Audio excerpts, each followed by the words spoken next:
Bonjour à tous, j'espère que vous allez bien. On se retrouve dans une nouvelle vidéo. Aujourd'hui, pas vraiment un vlog, on va plutôt parler d'un sujet qui fait ici l'actu. On va parler catastrophe naturelle. Le big one, il arrive. La prophétie de est-ce qu'en juillet, Tokyo va s'effondrer. On s'installe et on en parle. Donc, parlons de ce sujet un peu brûlant depuis quelques mois au Japon. Vous avez peut-être entendu parler, mais depuis quelques mois, même depuis peut-être l'année dernière, on parle d'un phénomène qui s'appelle le Big One, hypothétique mégaséisme de la région du Kanto, donc là où se trouve Tokyo, se trouve sur la faille de Nankai, qui est une faille sismique qui est extrêmement active ces dernières années. Et cette faille a des cycles et il s'avère que tous les 100-150 ans, il y a un méga-séisme dans la région, sachant que le dernier c'était en 1923, c'était le grand séisme du Kanto qui a fait environ 100 000 morts, après 1923, on n'était pas sur les mêmes normes sismiques. Les experts pensent qu'il y a environ 70% de chances qu'un séisme de magnitude 7 se déclenche à Tokyo dans les 30 prochaines années. Voilà pourquoi on parle de Big One. Ça pourrait provoquer des milliers de morts, des incendies, des effondrements et paralyser l'économie du pays parce que Tokyo reste la capitale du pays, donc si Tokyo s'arrête, le pays s'arrête. Depuis quelques mois, certaines rumeurs parlent de juillet 2025. Actuellement, nous sommes le 9 juillet, ça sent mauvais. Quelques mois, il y a un manga qui a refait surface, écrit par la mangaka Ryo Tatsuki, écrit dans les années 90, qui s'appelle The Future I Saw. Dans cet ouvrage, elle parle un peu de ses rêves prémonitoires, prédit le grand séisme à Kobe en 95 et le tsunami provoqué par la catastrophe de Fukushima en 2011 et également un méga séisme en juillet 2025. Le manga est ressorti, a été republié et du coup ça fait un max de thunes sur cette prédiction. Alors bien sûr cette prédiction n'a rien de scientifique, c'est juste son imaginaire qui a écrit il y a 20 ans, 30 ans dans un livre, mais du coup ça commence à angoisser un peu les gens sur cette question. Excusez-moi, je bois un peu parce qu'il fait 34 degrés dès 7h du matin, j'en peux plus. Regardez mon verre comme il est trop mignon. Donc pourquoi je vous parle de tout ça bonne question. Non. En réalité, sans parler de toutes ces prédictions et de toutes ces idées de Big One, on arrive au Japon. En fait, la mairie et tout un tas d'autres institutions, dans les métros, à l'école par exemple, on nous fait aussi la remarque, c'est d'avoir toujours chez soi un sac en cas d'urgence, parce que même si c'est pas le Big One, on est quand même face à des éléments naturels et on ne sait pas ce qui peut arriver. Donc il faut préparer un sac d'urgence avec tout le nécessaire au cas où on est bloqué, il n'y a plus d'électricité, ou on est bloqué pendant quelques jours chez soi, ou on est obligé d'évacuer aussi, ça peut arriver. C'est ce que je vais aller faire parce que ça fait 4 mois qu'on a emménagé et je n'ai toujours pas ce sac. Donc dans la vidéo d'aujourd'hui, on va faire ensemble ce sac. J'ai 2 endroits pour faire ce sac. En fait, il y a une partie un peu nécessaire avec un peu de tout, lampes, sifflets, toilettes portables, je sais pas, des serviettes, des choses comme ça. Donc je vais aller à Daiso, c'est un magasin, un 100 yen shop, on appelle ça. Donc c'est un magasin qui est pas très cher. Et aussi on va aller au supermarché parce qu'il faut des provisions en eau et en conserve. Donc on va aller faire ça aujourd'hui. Mais avant ça, je vais vous montrer un peu la liste. J'ai groupé un peu les infos et j'ai demandé à notre ami ChatGPT de faire une petite liste classée par catégorie. Niveau alimentation, donc comme je vous disais, de l'eau. Les directives sont pour 3 jours sans eau ou sans électricité. Donc ils pensent que c'est à peu près le délai pour pouvoir remettre en marche le système. Et ensuite, on a les premiers secours. Donc ça peut paraître normal si on se blesse, choses comme ça. Masque, s'il y a pas mal de poussière. Des toilettes portatives, mouchoirs, brosse à dents. Un sac à dos pour mettre tout ce bazar dedans. Ensuite, lampe de poche avec les piles. Et ensuite, les documents à toujours avoir sur soi. Donc la carte de résident, le passeport, la chose classique pour pouvoir prouver son identité et prouver sa nationalité, pour qu'on puisse vous retrouver. Et ensuite, j'ai noté des petites choses pour Atsu, un peu de nourriture, gamelle pliante, des sacs, carnet de santé, toujours pareil pour prouver qu'elle a été vaccinée. Donc voilà, on va aller essayer de chercher tout ça. Et puis, on fait le bilan après. C'est parti ?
Ah, il fait chaud.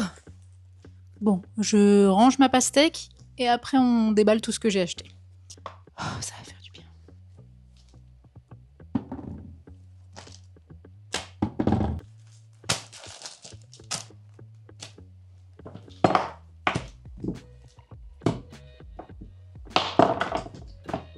Il fait une chaleur, les amis, ici. Petit bilan de ces courses. Je vais reprendre ma liste, comme ça on va voir ce que j'ai pu trouver. Je crois que j'ai à peu près tout. C'est parti. Donc on va commencer par la food, c'est ce qu'il y a de moins compliqué. Est-ce que je ferai pas un peu de place ? Excusez-moi, vous allez avoir ma tête à moitié coupée pendant toute la vidéo. C'est pas grave. On s'en fout de ma tête. Le plus important, de l'eau. Là, c'était un peu lourd pour que je porte tout, mais peut-être que la prochaine fois que j'irai faire les courses, j'en reprendrai une ou deux.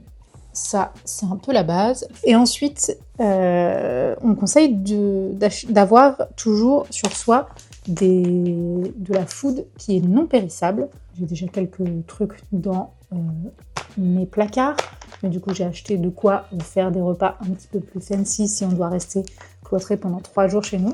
Du riz qui est déjà tout prêt. Donc c'est du riz brun avec des haricots azuki dedans. C'est toujours bon pour les fibres et les protéines de manger des légumineuses. Donc il y en a 3, pareil, j'étais un peu chargée. Peut-être que la prochaine fois que j'irai faire les courses, j'en rachèterai. Donc normalement ça se fait chauffer pendant 1 minute au micro-ondes. Mais même s'il n'y a pas d'électricité, on peut quand même le manger froid. Et ensuite, j'ai pris les classiques conserves. Alors ici, la conserve n'est pas très développée, en tout cas pas dans mon magasin. Donc j'ai pris des conserves de poisson, j'ai pris du thon à l'huile et du saumon à l'huile. Ça ira très bien avec le riz. Donc voilà pour la food, pas grand chose. Je voulais acheter des barres de céréales, mais il n'y avait pas. Il n'y avait que des Calorie Mate, qui sont des barres de céréales pour le sport, et c'est infâme. On a juste l'impression de manger du bois. Parce que clairement, même si c'est la fin du monde, se nourrir de Calorie Mate, c'est quand même pas foufou. Donc ça va dans le placard, dans un petit sac. Comme ça, si besoin, il y a juste à le prendre avec nous.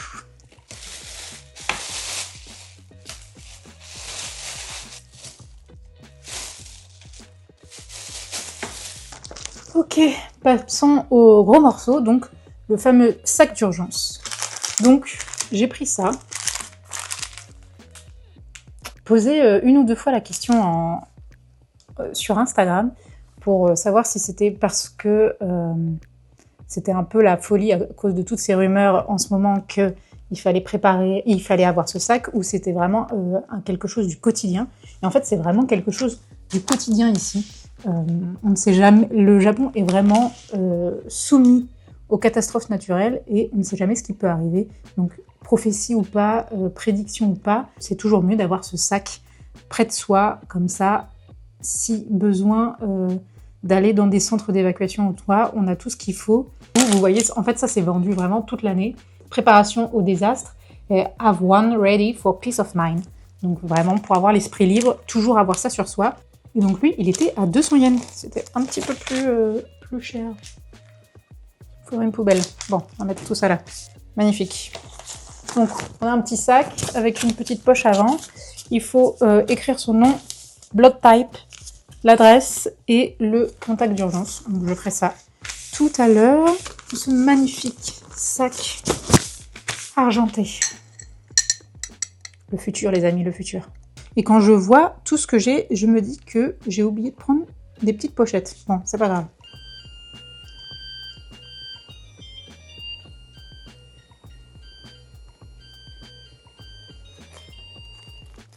Le cuiseur Harry.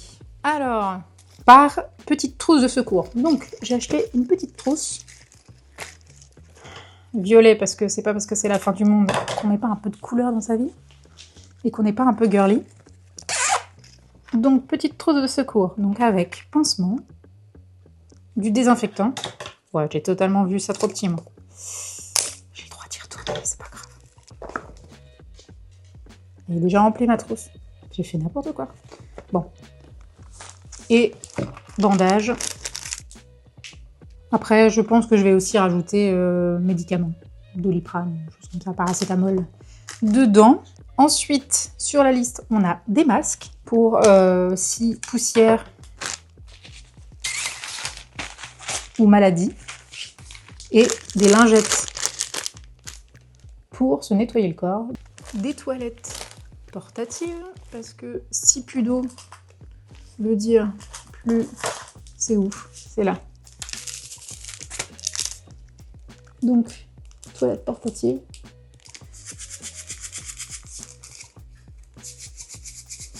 Donc, je sais pas comment ça se présente. J'ai envie de vous dire, si c'est la fin du monde, on s'en fout un peu de la tête que ça. Des mouchoirs. Donc là, je pense que je vais quand même en mettre... parce que je sais pas si vous savez à quoi ressemblent les mouchoirs japonais, mais c'est vraiment les pires mouchoirs de l'univers. C'est vraiment une petite feuille toute fine. Donc je vais mettre 4 paquets dedans. Et ensuite, un peu d'hygiène, des brosses à dents et du dentifrice. Hop.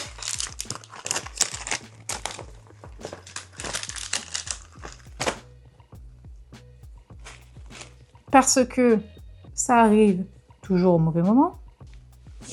Des protections menstruelles. Parce que c'est pas parce que c'est la fin du monde que ça s'arrête. Ensuite, protection et confort. Donc, couverture thermique. Donc j'en ai pris 2 pour ressembler à une petite papillote. Des vêtements de rechange, je verrai ça après. Et ensuite, j'ai pris des ponchos. Comme ça, si en plus de la fin du monde, il se met à pleuvoir, on sera un peu au sec. Et j'ai pris des petites serviettes. Regardez, en plus, le packaging est tout mignon. Donc, c'est des petites serviettes de corps. C'était dans la liste. Si besoin de s'essuyer, j'ai ça. Ça, c'est bon. Une lampe. J'ai acheté ceci. C'est clairement une lampe de camping. Vous savez, vous pouvez l'accrocher en haut de votre tente et faire une sorte de luminaire ou l'utiliser en lampe de poche classique. Ouh.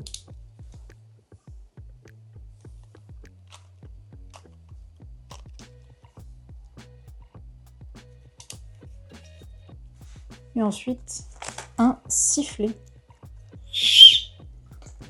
Ça marche. Un carnet avec un stylo. Je ne sais pas si vous allez voir. Un carnet qui est fait avec du papier waterproof. La seule chose que je n'ai pas trouvée, c'est une radio.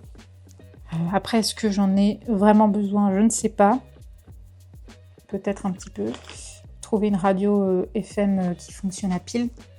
Je regarderai dans les magasins si j'en trouve pas une. Je pense qu'on est bon. J'ai encore 2-3 choses à rajouter qui sont un peu éparpillées dans l'appartement, mais le gros du sac est là. Et ensuite, après, on a tous les documents importants à avoir soit dans une clé USB, ça pourrait être pas mal. Je glisse dans le sac, mais j'ai pas de clé USB. à rajouter sur la liste, avec une copie de la carte de résident, du passeport, de l'assurance maladie et tout, coordonnées de l'ambassade. Donc je vais faire ça, je vais me le noter. Donc, ça, ok. Et ensuite on passe pour Atsuko.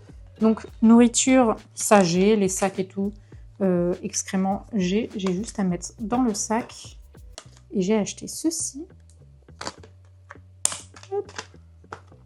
Qui est une petite gamelle pliante. Je vais aller la nettoyer avant de la mettre dans le sac. Donc, petite gamelle pliante. Hop. Pour boire et manger. Voilà, voilà. Je pense qu'on a fait le tour. Donc, ça se présente comme ça. Il faut vraiment que j'achète des petites trousses comme ça, un peu plus grandes, pour que ce soit pas le bordel dans le sac, parce que sinon, dans la panique, on retrouve rien. Ça se présente comme ça. Oups là. On arrive à la fin de cette vidéo. J'espère que ça vous aura plu. Moi, au moins, ça m'a motivée à faire ce sac, parce que ça fait des semaines que j'en parle, et je ne l'avais toujours pas fait. Et je me suis dit, si je le fais en vidéo, au moins, je vais me motiver à le faire. Et puis, on ne sait jamais, si Madame Tatsuki a raison pour la prédiction, il nous reste 20 jours avant la grande catastrophe. J'espère que ça vous aura plu, que ça vous aura aussi donné plus d'infos sur comment, au Japon, on se prépare aux catastrophes naturelles. C'est vraiment pas quelque chose qui est pris à la légère, mais en même temps, ça fait partie du quotidien. Il faut aussi savoir vivre avec et tout de même être prêt en cas d'urgence. J'espère que cette petite vidéo vous aura plu. Je vous fais des bisous, prenez soin de vous et je vous dis à la semaine prochaine pour une autre vidéo.